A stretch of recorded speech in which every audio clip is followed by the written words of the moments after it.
बैठ गए तो घर कैसे चलेगा। जाओ जी, जल्दी जाओ आप। माँ जी के पास तो कोई काम है नहीं, सारा दिन माता रानी के सामने घंटी बजाने के सिवाय। भोला अपने खेत के लिए निकल जाता है। ना तो उसने मीना को उसके व्यवहार के लिए टोका और ना ही मंगला उसे कुछ कह सकी। दरअसल मंगला की बहू मीना बहुत ही तेज तर्रार थी, साथ ही लालची और मतलबी भी। वो मंगला से कभी भी सीधे मुंह बात नहीं करती थी। भोला भी उसी के रंग में रंग चुका था। दूसरी तरफ मंगला सारा दिन बस माँ दुर्गा की भक्ति में ही लीन रहती थी। उसे दुनियादारी से कोई मतलब ही नहीं था। ना उसे मीना से कोई उम्मीद थी और ना ही भोला से। उसे तो बस अपनी माता रानी का साथ ही चाहिए था जो उसके पास था। माते, ये मंगला आपकी परम भक्त है, लेकिन इसकी ये बहू इसे कितना प्रताड़ित करती है। ना तो उसे ठीक से खाने को देती है और ना ही पहनने को। इसका बेटा भी इसकी परवाह नहीं करता। माते, आपको नहीं लगता कि मंगला को आपकी मदद की आवश्यकता है? शेरा, आवश्यकता तो हर मनुष्य को हर समय होती है, लेकिन उसे पूरा कैसे करना है, ये तो मनुष्य के अपने हाथ में ही होता है। विधि के विधान में सभी का भाग्य लिखित है।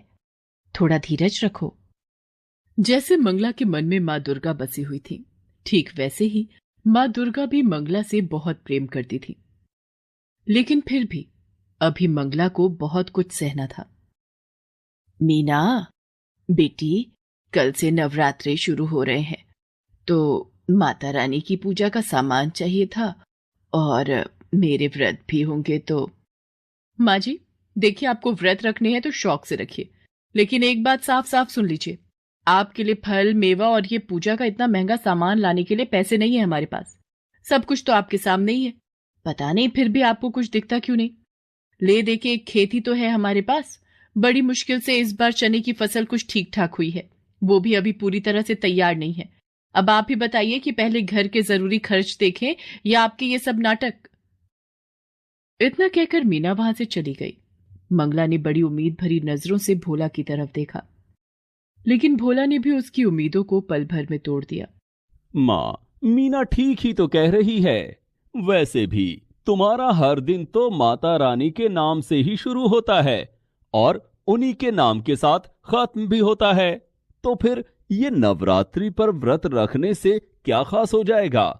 खामखा तुम्हारी तबीयत बिगड़ जाएगी और फिर डॉक्टर की फीस और दवाइयों पर फालतू खर्च, ये सब बड़ा भारी पड़ जाएगा माँ।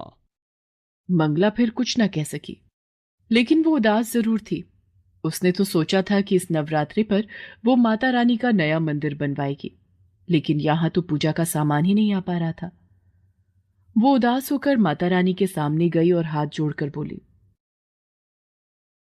माँ, मेरे बच्चों को क्षमा करना। ये नादान है, पर मैं जानती हूं कि आप अपनी इस भक्त की मदद जरूर करेंगी। इतना कहकर मंगला रोने लगी। दूसरी तरफ मीना के दिमाग में नई खिचड़ी पकने लगी थी। सुनो जी, मैं क्या बोल रही थी, अपने खेत की फसल बस तैयार ही होने वाली है, तो किसी को तो उसकी रखवाली करनी ही होगी। हाँ, तो मैं रहता तो हूं सारा दिन खेत में। देखा, भूल गए ना, कल हम दोनों को मेरे मायके चलना है, पूरे एक हफ्ते के लिए। मेरे इकलौते भाई की शादी है, तो जब आप यहां नहीं रहेंगे तो खेत का ख्याल कौन रखेगा। आ, हाँ, ये तो मुश्किल हो गई। ऐसा करते हैं, तुम अकेली चली जाओ शादी में, मैं रुक जाता हूं यहीं। अरे ना ना, आप नहीं चलोगे तो अच्छा लगेगा क्या। और वैसे भी मैंने शादी के लिए सारी तैयारियां कर ली हैं। आपके लिए और अपने लिए नए कपड़े भी खरीद लिए हैं। ये देखिए, शादी की हर रस्म के लिए अलग अलग कपड़े खरीदे हैं मैंने। तो शादी में तो जाना ही है हम दोनों को। तो फिर खेत खेत को कौन देखेगा? माँ जी है ना, वो रखवाली कर लेंगी खेत की। माँ, लेकिन वो कैसे? वो सारा दिन खेत पर करेंगी क्या? वही जो यहाँ घर पर करती हैं। खेत के कोने में जो एक छप्पर है, वही सारा इंतजाम कर देंगे। उनकी माता रानी की मूर्ति भी ले जाकर रख देंगे वहीं पर। वैसे भी माँ जी के नवरात्रि के व्रत चल रहे हैं, तो उनके खाने पीने की चिंता तो है नहीं। जैसे यहाँ रहने वाली थी वैसे ही वहां रह लेंगी, साथ में खेत की रखवाली भी हो जाएगी। लेकिन क्या क्या ये ठीक रहेगा? बिल्कुल ठीक रहेगा जी। अब तुम ज्यादा मत सोचो, हमें कल ही निकलना है, तो ऐसा करो आज शाम को ही माँ जी को जाकर वहां छोड़ाओ। भोला एक बार भी मंगला से उसकी मर्जी पूछता तक नहीं और उसे उसके सामान के साथ खेत में छोड़ आता है। अच्छा माँ, चलता हूं। तुम आराम से रहना और हम एक हफ्ते में लौट आएंगे, ठीक है? हाँ बेटा, अ, तू मेरी चिंता मत कर, जा आराम से जाना और बहू का भी ख्याल रखना। मंगला जानती थी कि अब उसे अपनी आगे की जिंदगी उसी छप्पर के नीचे बितानी थी, क्योंकि वो मीना के लिए सिर्फ एक बोझ थी जिसे उसने खेत की रखवाली के बहाने उतार दिया था। इस सब के बाद भी मंगला दुखी नहीं थी, क्योंकि उसकी माता रानी तो अब भी उसके साथ ही थी। शेरा, कितने दिन हो गए धरती पर विचरण किए हुए, चलो आज चलते हैं। माँ दुर्गा की बात मानकर उनका शेर अपना रूप बदलकर एक बालक का रूप धारण कर लेता है और माँ दुर्गा स्वयं उसकी माता का स्वरूप लेकर धरती पर आती है। वो शेरा के साथ मंगला के गांव में ही आती हैं। चलते चलते वे दोनों भोला के खेत के पास रुकते हैं, जहां मंगला अपने छप्पर के नीचे माँ दुर्गा की भक्ति में लीन थी। माते, ये तो मंगला है। इतनी तेज धूप में ये यहां क्या कर रही है? हाँ शेरा, ये मंगला ही है।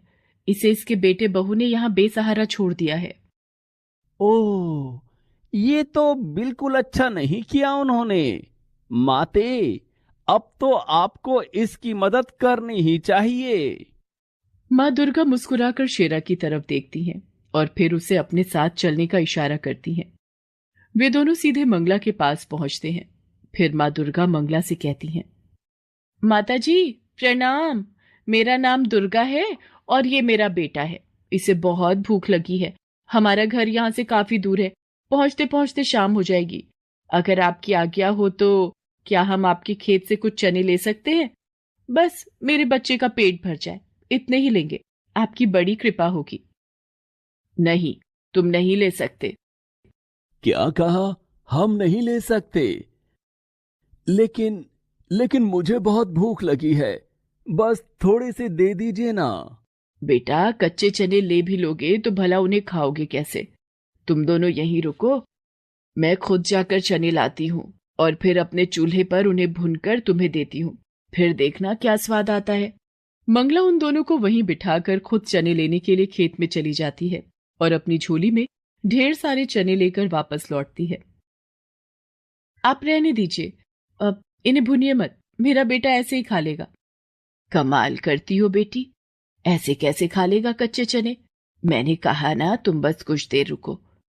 बेटी, मुझ बुढ़िया के पास और तो कुछ है नहीं, बस जो कर सकती हूँ वो तो करने दो, मुझे अच्छा लगेगा। वैसे भी माता रानी के नवरात्रे चल रहे हैं और पता नहीं मैं कंजक पूजन कर भी पाऊंगी या नहीं।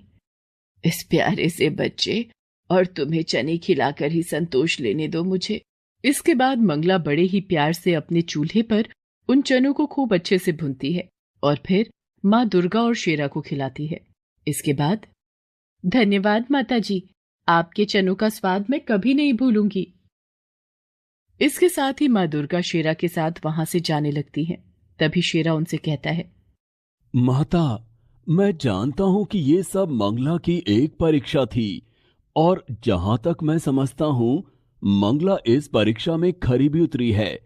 तो क्या उसे कोई इनाम नहीं मिलना चाहिए? माँ दुर्गा एक बार फिर शेरा की तरफ देखकर मुस्कुराती हैं और फिर वो मंगला की तरफ अपना हाथ उठाती हैं। उनके आशीर्वाद से निकले प्रकाश से मंगला पूरी की पूरी सोने की बन जाती है। हालांकि वो एक मूर्ति नहीं थी, लेकिन अब सोने की एक चलती फिरती इंसान थी। और सबसे खास बात तो ये थी कि खुद मंगला को इस बात का एहसास नहीं था। इसके बाद मंगला को जिस किसी ने भी देखा वो अचंभे में पड़ गया। अब तो सारा गांव ही मंगला को अपने साथ रखने को तैयार था, यहां तक कि मीना भी। माँ जी, चलिए घर चलिए हमारे साथ, अब आपको यहाँ रहने की कोई जरूरत नहीं। मैं मैं आपकी खूब सेवा करूंगी। नहीं बहू, तुम्हें परेशान होने की जरूरत नहीं है। अब तो पूरा गांव मुझे रखने को तैयार है। अरे, ऐसे कैसे? आप किसी के भी साथ चली जाएंगी? माँ जी, हम आपके सगे हैं। हमसे ज्यादा प्यार आपको कौन करेगा भला? और वैसे भी माँ जी, सबको आपसे बस सोना चाहिए। आपकी तो यहाँ किसी को नहीं पड़ी। हाँ बहू, तुम्हारी ये बात तो बिल्कुल सच है। इसीलिए मैंने तय किया है कि मैं किसी के साथ नहीं जाऊंगी। अपनी माता रानी के साथ यहीं रहूंगी हमेशा। नहीं माँ जी, मैंने कहा ना, आप मेरे साथ चलिए, अपने घर चलिए। हम आपके लिए माता रानी का बहुत बड़ा मंदिर बनवा कर देंगे।